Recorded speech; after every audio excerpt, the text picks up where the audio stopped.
મહાદેવજી એના રાજ તિલક માટે અમે આ તૈયારી કરી રહ્યા છીએ અને અમને ખૂબ આનંદ છે અને એટલા જોશમાં છે કે તમે જોઈ રહ્યા છો. શા માટે તલવાર રાસ કરવામાં આવે છે એના વિશે વાત કરો ને.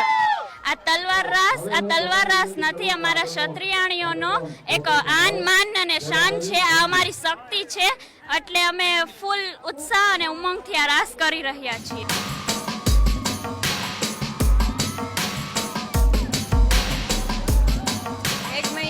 કન્ટિન્યુ ચાલુ જ છે અમારી પ્રેક્ટિસ અને બધાએ બહુ બધી મહેનત કરી છે. અમારા રાણી સાહેબનો ખૂબ જ બધો હાથ છે અને વર્લ્ડ રેકોર્ડ અમે સોચ્યું નહોતું કે એવું થશે પણ બની ગયું. જય માતાજી.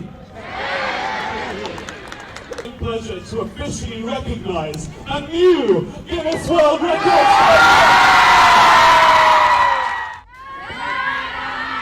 Congratulations.